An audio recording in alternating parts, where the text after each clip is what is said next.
Welcome to Deep Treks. This is Thursday, and I'm Dan Shipton, and we are going to be looking in Mark chapter 13. We've been looking there all week.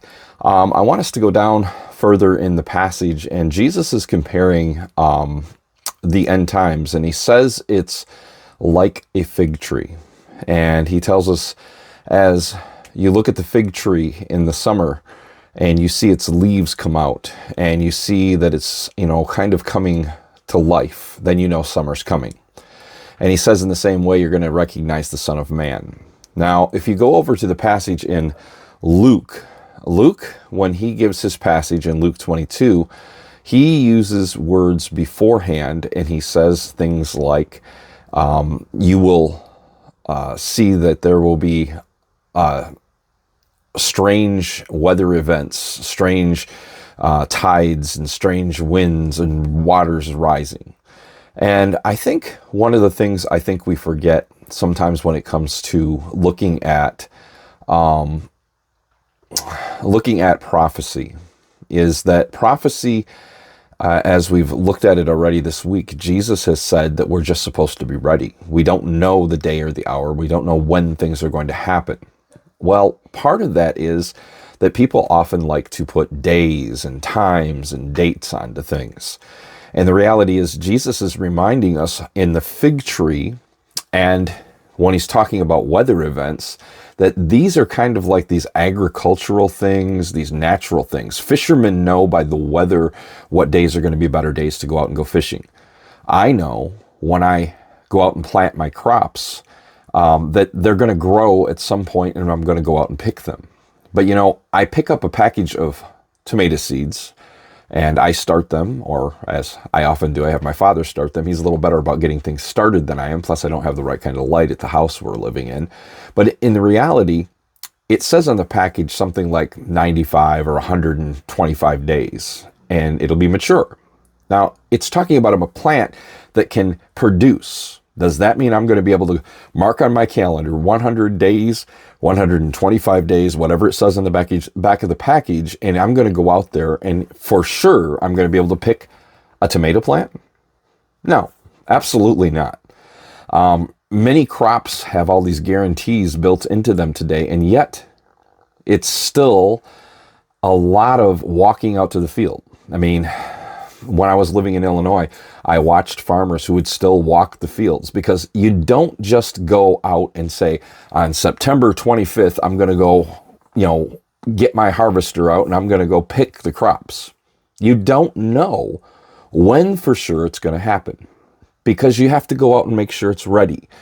Is it dry enough? Is it at the right stage? Is it at the right point that you want to pick it? And in the same way, years ago, when I was first starting out in ministry, I had a minister tell me that this is how it works with God.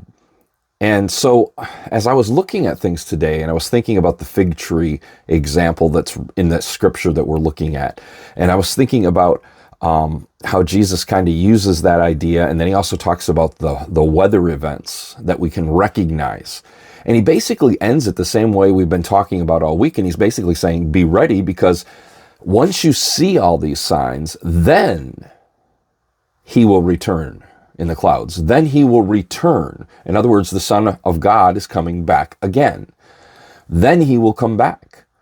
And it's not because we're saying it's a certain day on a calendar, or we can go through the Jewish calendar like some people want to do and figure out the dates and the times. In fact, I said earlier this week, and I still stand by it, that if somebody says it's the day or the time, I'm probably going to make plans, because I know it's not going to be then.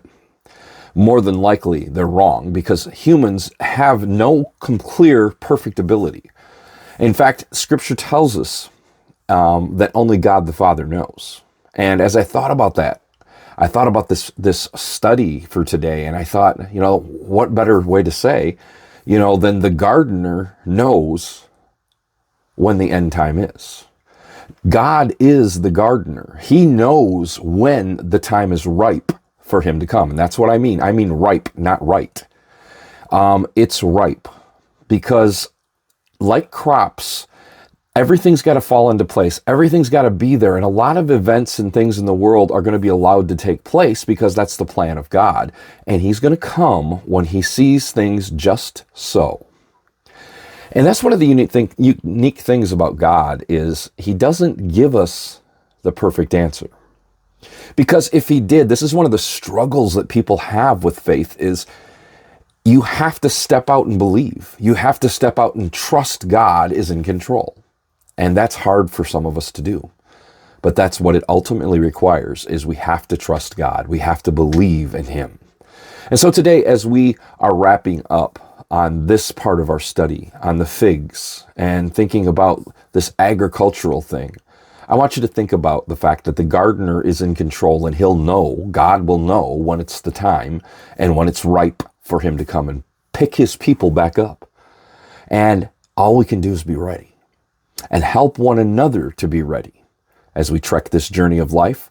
And so I hope you grow through your life and you continue to grow in your faith and that you can help others and encourage them along this trek as well. Blessings on the journey.